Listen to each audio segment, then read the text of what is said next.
my name is Gus Smith, and I am in 6th grade in St. Mary's School, and my science project is determining ethanol potential.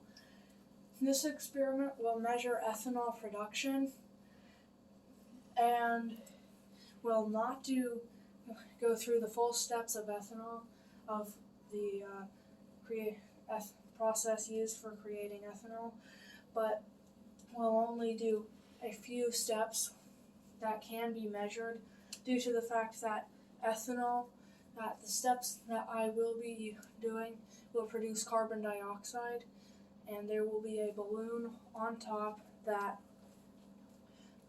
will be filled with carbon dioxide, and I will measure the circumference of the balloon. So the purpose of this experiment is to determine potential for ethanol in common processed foods. The foods processed will be Honey Nut Cheerios, Corn Chex cereal, refined cane sugar, and Jolly Ranchers hard candy.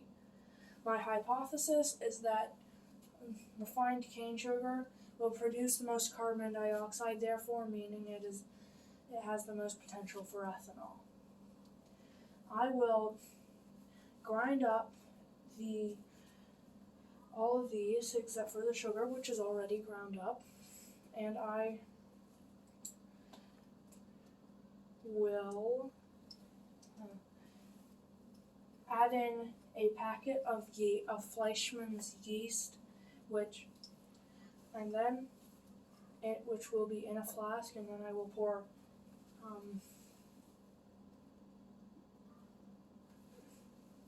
0.12 liters of warm water inside of the beaker or flask. Then I will place a balloon on top of the flask and wait for 20 minutes. I will repeat this step for all of the materials,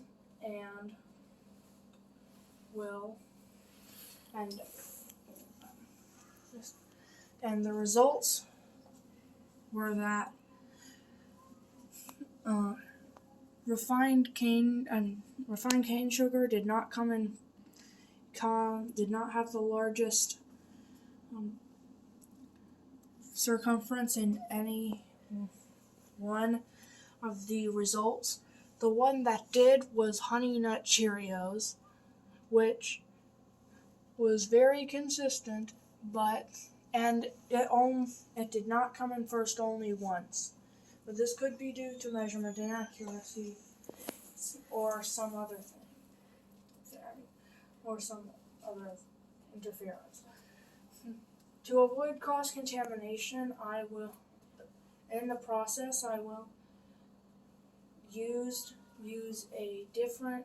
wash a spoon for spooning in 8 grams of ground up foods, and will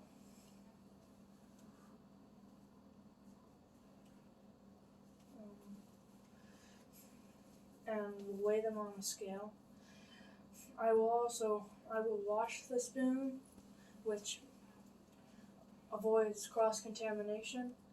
The materials I have are refined cane sugar, Corn Chex cereal, Honey Nut Cheerios, hard candy, 4 balloons, 4 flasks, a scale, a spoon, 4 plastic bags, a blender for chopping the Jolly Ranchers hard candy, and 11.09 milliliters per flask of yeast, 0.12 liters of warm water, and fabric measuring tape. The fabric measuring tape will have been used for finding the circumference. Now, the results. This experiment's hypothesis is that refined cane sugar would have the most potential for ethanol. This was wrong, and it came in third of the compared circumferences. In all 3 experiments that I did, the only one that was consistent, that had a consistently high level pie circumference was Honey Nut Cheerios, and Jolly Ranchers hard candy came in first once, but did poorly the rest of the time. This may be due to the fact that the balloon in the first experiment was quite strange in shape and could easily have been measured inaccurately. Thank you for your time.